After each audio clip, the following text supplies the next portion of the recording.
Hello, everyone. Welcome to Off the Charts, episode 25. And I do have a guest today, all the way from the UK, Mr. David here. So, hello. Nice to meet you. First of all, I'd like to say that today's episode is because Mr. David here is in the UK. I will not be doing my Grand Marnier drink. So today's drink comes directly from Giant Tiger 100% Colombian coffee. There you go.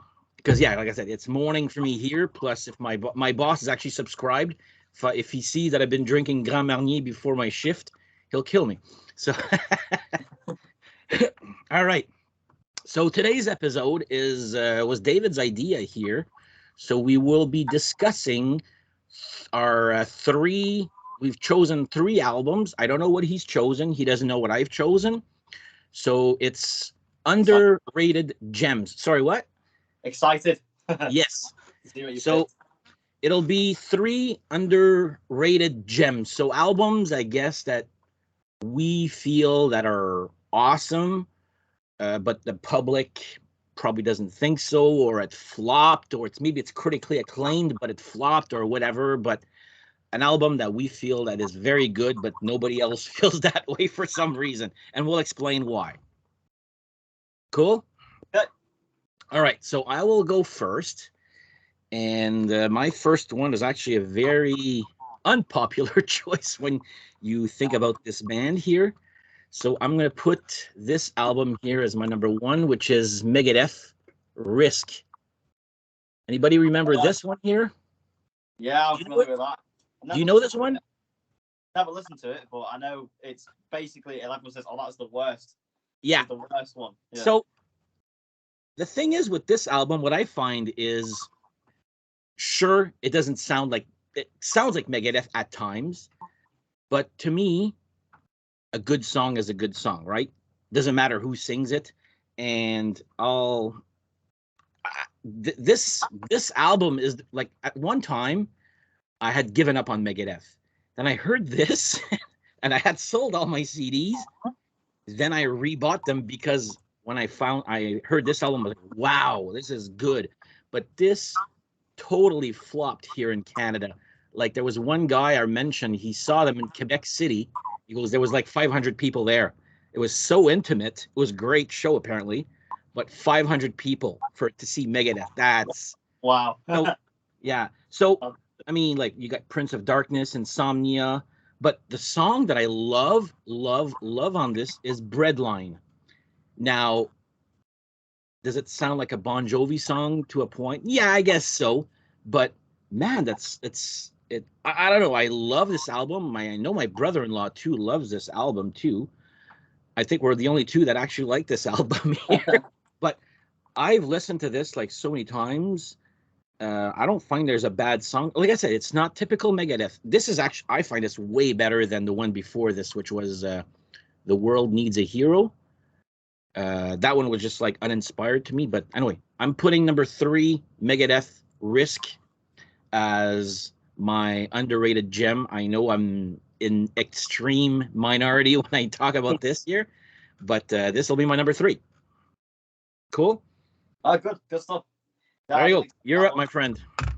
Okay, cool. So I've gone for a little bit of a kind of a different approach. So my picks are mostly just great albums that the people that know them know that they're great, but they haven't had a lot of recognition.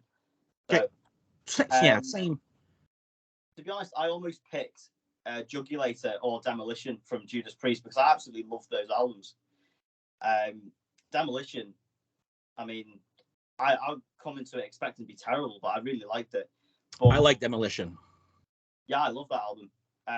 However, I just went for Winter's Bane, Heart of a Killer, which is, I believe, it's not Ripper's debut out on an album. I think he was in, was it Brain Aside before this? But he joined this band, I think it's early 90s, 91 maybe. Mm-hmm. He sounds absolutely phenomenal as well on this album. When I listened to it the first time, I was like, oh my God, it is. I can't believe it. He sounds just as good as Rob Halford, honestly. Yeah. Oh, he's got a great voice. Sometimes even higher than I've ever heard him go, and it's ridiculous. Especially the songs Nightshade and Haunted House, but it's pretty much a concept album. So the first 6 tracks on it tell a story of essentially it's a judge who sentenced a serial killer to death. However, he has a heart attack during the courtroom and ends up having to get a heart transplant from the killer. Okay. He ends up seeing visions of the killer in his dreams, and well, I'll leave it up to you guys to maybe check out the rest. But it's such a brilliant album. It's all I can say is like a lot of people will just compare Ripper to Halford, and to be honest, I'd say they're just as good as each other. But maybe Ripper's more suited for this kind of stuff than Judas Priest. But when he was in the band, it was a very different sounding Priest, like quite thrashy, dark. But honestly, it's a fantastic album. It's just I didn't listen to it till like last year, and I thought, why not? Why haven't I? And it's just because it's quite unknown. I've never even heard of it. Yeah, it's a fantastic album. It's all the people that know it do absolutely love it. But I think it needs more recognition. It's a fantastic album. Yeah, I've demos as well. So. I'll have to check that out because I've never heard of that. I thought he went straight from his Judas Priest cover band to Judas Priest when he got hired. I didn't know he did stuff before. No, fun fact, I believe they found tapes of him performing in Winter's Bane, and they were like, oh my, that sounds amazing. So a lot of people just thought he was actually Rob Halford, and they had to go to the stage to check if he was, and they realized he wasn't, but he sounded just like him. So, but yeah, that is my number 3. So nice. I'll go back to you. I do. I remember a friend of mine when I was at work gave me the new Judas Priest, and he goes, "Oh my God, Rob Halford's back!" I'm like, "Really? I didn't hear about that." So he lends me this. What's that? Angel of Retribution, isn't it? No, he gives me the CD, and it's Demolition. I'm like, "That's not Rob Halford. That's friggin' Ripper Owens." So I was like, "Okay," but again, just to show you that some people think that the voices are exactly the same. Oh yeah, absolutely, yeah. All right. Speaking of Priest, my next one is actually from Priest. I think I'm the only guy on the planet that actually likes this album. I think you know where I'm going with this. Nostradamus. I thought you were going to say Turbo. I like Turbo. It's different there. That is a good album. That Nostradamus is good. I love this album. Like I can't, how to explain this? I can't sing you a song, but you play this album from A to Z. I find it's a mood album. You know what I mean? Yeah. It's a mood album. And some people Plague. What's that? Pestilence and Plague. That song is fantastic. Yes, I remember that one. And War. It's just some people complain that like it's too long. I'm like, you know what? And my friend, what he did was he made himself a copy of this, but without all the introduction music, if you know what I mean. There's always an introduction, then the song, an introduction, and the song, and so on. Like, I'm looking at this, every song is almost has an introduction on it. He took off all the introductions and goes, you know what? That's actually a very good album, but this flopped tight. It's not critically acclaimed. I love this album. I play this often. It's different, obviously. But yeah, I love this one here. Like, again, this did nothing here in Canada. I don't know about you guys in the UK there, but it's very frowned upon, this one here. But I like Nostradamus a lot, actually. So I'm putting this as my number 2. I think it's great. Like, good. I don't remember at the time, but Judas Priest did warn that it wasn't going to be a typical album. It was going to be a concept sort of album, which you could say it is. And I think they did a good job. I I can understand what people mean about the interludes and the intros, but I think when you listen to it properly, it gives a lot of atmosphere to it. Yes, but I find it's best if you listen to it as a whole, not I'm going to listen to one song or this. As a whole, I find it works very well there. It's not like like on off a turbo. I'm like, oh, I want to listen to Reckless. Well, that's easy to do, like I know that song and I know, but this one I was like, I got to listen to it as a whole, and I find it's brilliant. And I don't care who knows it out there. You're definitely going to set aside a little bit of time to listen to it. Yes. So, all right, you're up. My number 2. Okay. Yeah. So this is a very underrated band, Tank, Honor and Blood. I believe it's their 4th album, yeah. And, well, everyone seems to love the debut album, which is great. It's called Filth Hounds of Hades. It's a very good album. However, a lot of people seem to get that one and then not really go further into the discography, because that one's mostly just like, a lot of people compare to them to like a little Motorhead's little brother kind of thing. Yeah.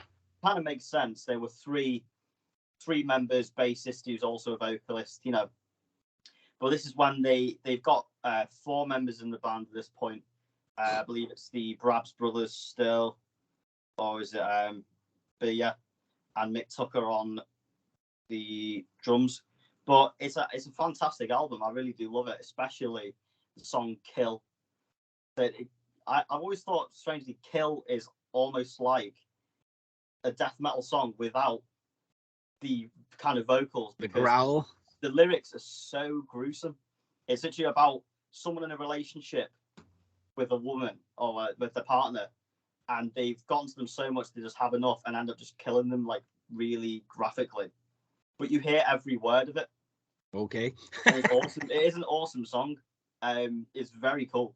I recommend it to listen. But I do think it's quite underrated, because obviously Tank aren't well known. Maybe not even in the UK. Like, obviously more well known in the UK because they are a Nwabin band, or new wave British heavy metal.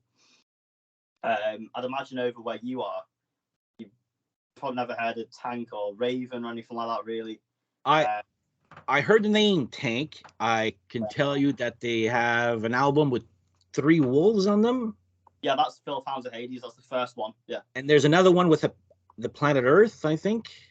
Yes, This Means War. Yeah, that one. We know them. My friend, I think, knows Tank. I just know the name. But I'm intrigued by them. They have what, 4 or 5 albums? They have I think 7 albums. Okay. Yeah. They still around, or?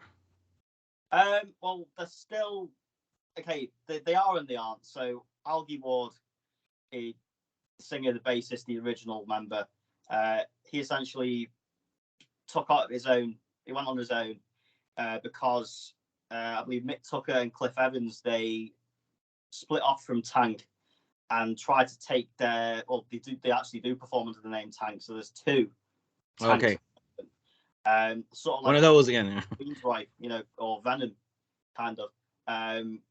But yeah, they're not on great terms with each other. Sadly, Algie Ward's also got really bad tinnitus, I believe, or tinnitus, however you say it.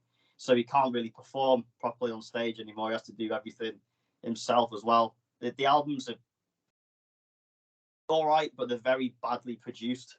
Okay. Those ones, but then the other ones weirdly have the guy from Dragon Force on vocals. Oh God.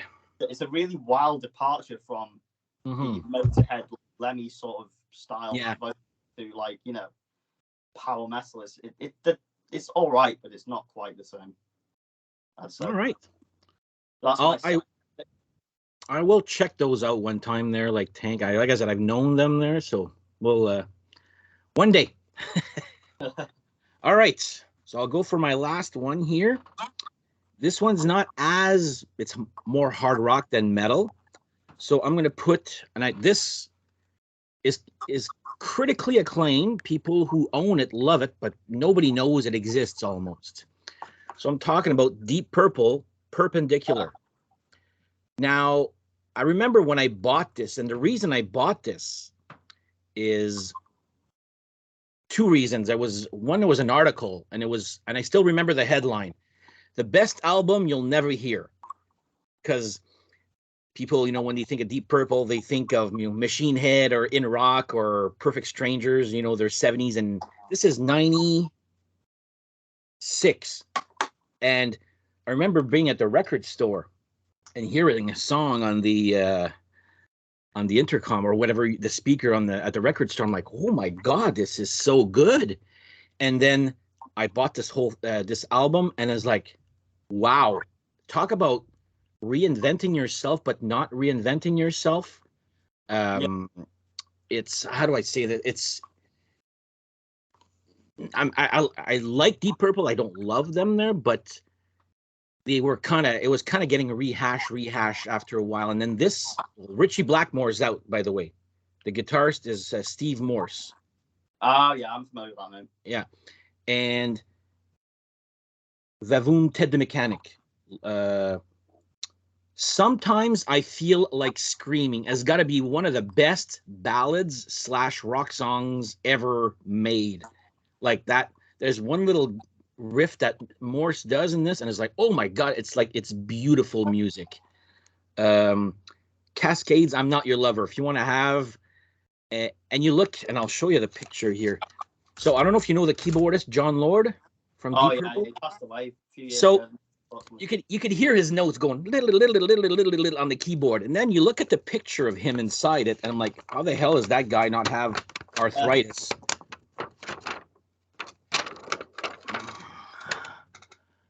He's amazing. He was amazing. Yeah, that's Steve Morse right beside him there. But John Lord, he looks like. Anyway, just his point. He's obviously passed away there. Rest in peace. But this album, like, if ever I have something to recommend to somebody that they've never heard of, I would say get Deep Purple, Perpendicular. Everybody who knows Deep Purple goes, wow, that's actually a very good album. I think it's brilliant. It was very well critically acclaimed, this one.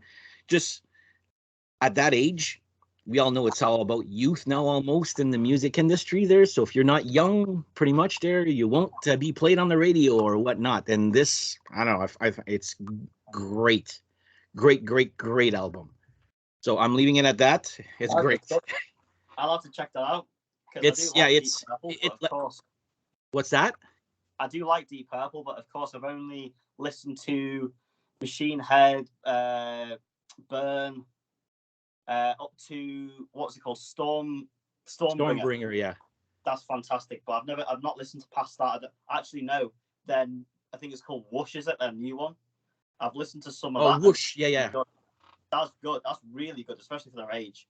Fantastic. Yeah, exactly. Well, this one I find is even better than all that. Like, that's true. There's ballads, there's up tempo songs, low tempo songs. I don't know. I find it's great. So. Okay, right. So all right. On to my last one, and that is Blaize Bailey's "The Man Who Would Not Die." Absolutely phenomenal album, I do think. And I would say the reason why this is underrated is generally, if you go on YouTube or if you go on the internet, you do find a lot of people think Blaize Bailey, and you think, oh, that time he was on stage and he was going, oh, kill him, and he was getting mad at the audience because he spit on him. Oh my God, I saw a YouTube video. Is it with him and Steve Harris there, and they're going at it? Yeah. Mad. Yeah.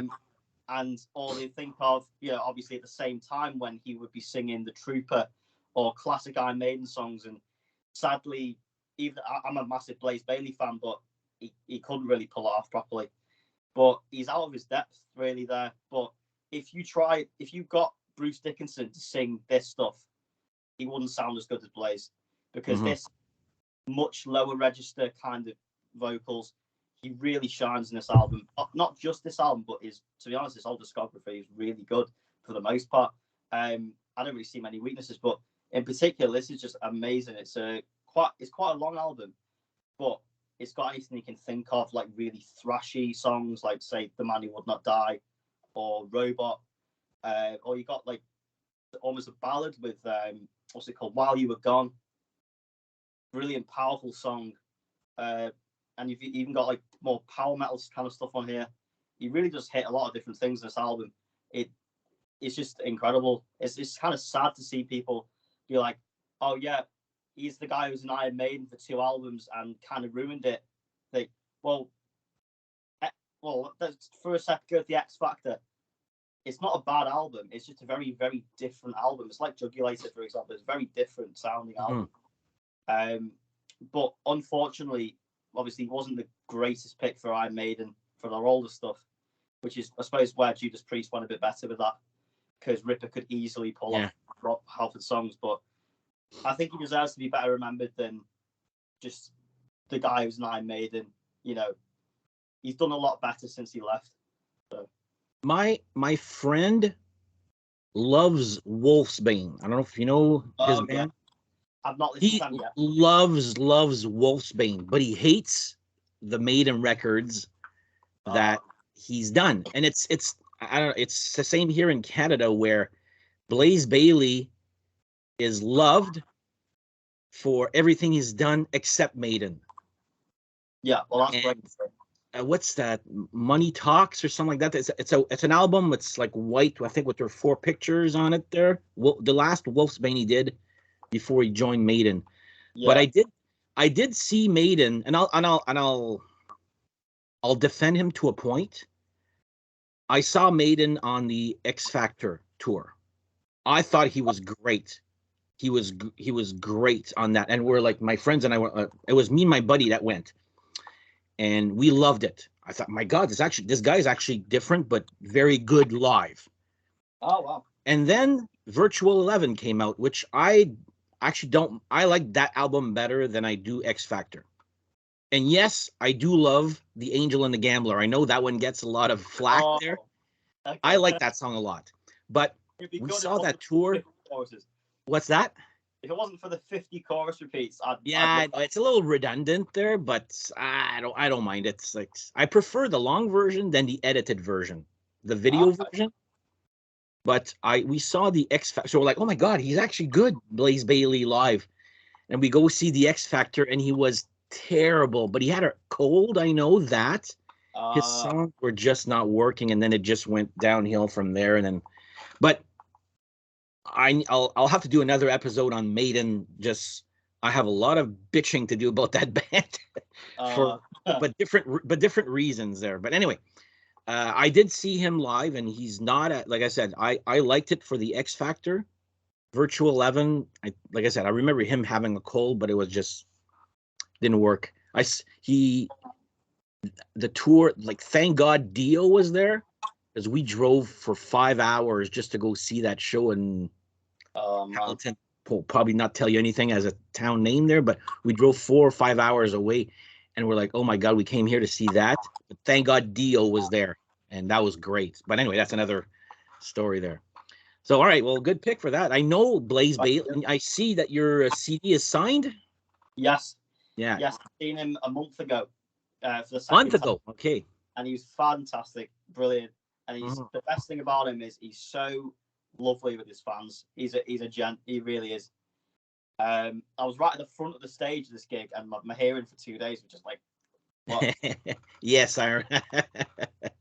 All right. He's brilliant. So on to you. All right. So this will be my honorable mention there. This is a band that changed their style. They used to be very heavy underground, and then they went into a more orchestral with heavy metal. I'm talking about Tampa Bay's Savatage. I don't know if you know them. This is a concept album. So they were, they went heavier, and then they went hard rock, which kind of one album, which was, anyway, I'm not going to talk about that one. They were kind of slowly going, and the Gutter Ballet album was like, it's like, how do you say that? Phantom of the Opera type-ish album, but with metal and hard rock. And then they come out with this one thinking, oh my God, this is going to work. And this flopped. Not as much as people think it did, but it's probably one, like, as concept albums go, it's probably one of my favorites. I,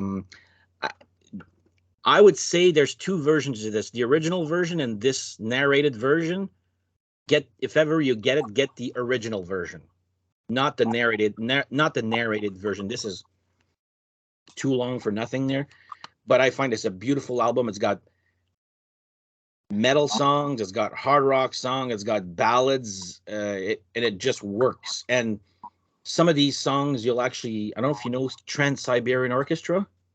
Yes, I've heard of them. Yeah. So one song from this album is actually now sung by a Trans-Siberian Orchestra now. So kind of that feel type of music there. But anyway, I'm putting this as my one honorable mention, which is Sabotage Streets, a rock opera. Very underrated here. I don't know about. Do you even know these guys? Yes, I only know one album. You can probably guess what it is. Okay, an older one or a newer one? Paul of the Mountain King. Oh yeah, that's great. In the hole. Yeah. Oh yeah, I love that song. Love that song. I can't remember. There's a song I really love on it, and it's quite a fast one. I think it's White Witch. Mm-hmm. That's a really fast, yeah, song. Brilliant. This one is not like Hall of the Mountain King. Have you heard the one after that, Gutter Ballet? I haven't, no. Okay, so Streets is Gutter Ballet, but times 100, kind of orchestra wise there. Okay. Gutter Ballet is like half Hall of the Mountain King, half Streets. If that makes any sense there. So anyway, I love this album, and it's critically acclaimed, but Sabotage fans are like, yeah, you know what? But I think it's great. It's my favorite album from them. They're re-releasing them all on vinyl now, so I'm up to Streets now. I have everything up until Gutter Ballet, then Streets. I'm waiting for them to be re-released on vinyl. So soon, hopefully. Then all your money will be gone. Exactly. All right, go ahead. So here's my honorable mention. So this is another one of those bands that got caught up in the whole, if you change your sound, then you'll be famous in America and all this stuff, And at that point in their career, people kind of started to be like, oh well, and they just leave them. But this is a band called Raven, Walk Through Fire. It's a fantastic album. It's really good. So it's another new wave of British heavy metal band, and this is absolutely fantastic. It's very fast metal for the most part, because they were always described as like athletic rock or speed metal or whatever. And so the first few albums, for the most part, are well-loved albums and are quite well-known. This one, if you know the album, you know it's brilliant. But in about 85, I think it was, they made The Pack Is Back. Yeah. And they looked silly on the cover. I remember as a kid seeing that album cover. I'm like, what the hell is this? Yeah, and the sound really nothing like them. However, this is 2010. So I believe it was 2001, not long after they released the album One for All, Mark had an accident. I think a wall fell on his leg or something. A wall? Yes. Yeah, I watched a documentary about it, and put them out of commission for most of 10 years, I believe. It was like a decade. They just didn't do anything, and then they come back with this album, and it's like nothing ever happened. They just the grain. It's just a ridiculously fast song. It's just really good. It is speed metal bordering thrash, and a lot of people do argue these guys started up thrash metal. I definitely say Motorhead and Raven and Venom were like the guys who basically started up the thrash movement, or at least started it up. But yeah. I do think this is a fantastic album. Yeah, people need to check it out, because obviously when they did the early 80s stuff, it kind of dropped off after The Pack Is Back come out, and I think it's just sad because after that they come out with really good solid albums, but I think it kind of just lost people with that one, unfortunately. But Walk Through Fire. I'll check it out because I do have one album, the one with the 3 swords. Is that All for One? Yeah. It's one for. Yeah, the one with the 3 swords. All for One, and they got One for All. I think it's All for One. Yeah, it is. They have an album called One for All also. Yes. So they have one All for One and then One for All. Yes. Oh God. Okay. I did not know that. Okay, well, I have the one with the 3 swords there. Yes. And the One for All has 3 swords on it as well, but it's different. It's like they're all pointing. Oh, for fuck's sakes. Wow. Okay. Is that a good move? I'm not sure. Like, you're like, what? Like, is this the same cover? Yeah. Same album? I'm like, okay, well, that's okay. I'll have to go check that. I did not even know that one. So, okay, I got the ones with the swords pointing up. Yeah, there you go. That's it. Yeah. Okay, I guess I got another one to get now. I don't know what it's called, the one I have there, but okay. Well, anyway, so there you go. That's our top 3 underrated albums. And of course, an honorable mention. So I would like to thank David for actually joining us today, all the way from the UK. Stupid question. How did you even hear from my channel? That's I believe I went to. I'm really into sax at the moment. Oh, okay. Yeah, so I went to see them in February. No, late January actually, and they just blew me away. They're better than Iron Maiden, better than any other band I've seen. Honestly, their amazing energy is amazing, and they're 71. Biff 71. Oh my god! I know. Yeah, I absolutely love album rank videos, and I want to make. Well, I'm doing Motorhead. Right? I'm working on Motorhead. So a big task because I love all their albums, every one. Mm-hmm. But yeah, I found you for your Saxon ranking. So. All right, cool. Well, I'm okay. I guess it's getting out there all the way to the UK there. So cool. All right. Well, thank you. I was gonna say something that you said something, and I forget. I do that all the time. Comes with my old age, I guess. But anyway, so we'll anyway, I'd like to thank you for this. Oh, that's what I remember. Don't forget to subscribe to David's channel also, and I'll be writing the name in the description along with mine, obviously, there. I always put my Instagram one, so I'll put your link if you want to tell the people what your channel name is. Okay, yeah. So my channel is called Unleash the Aces. So it is mainly going to be like album pickups, rankings, maybe reviews. I've only just started out, but I'd love to have your guys' support if you'd like to. So if you like I said, if you like this episode here, go subscribe to David's channel, and of course, if you haven't done so already, subscribe to mine. If you haven't done so already, if you already have, thank you. So anyway, I will thank you for showing up here. This is actually very fun. I've learned some things today there, so that's there you go. That's good. So I will say thank you, everybody. See, I usually do this is like I do the ting off my Grand Marnier glass.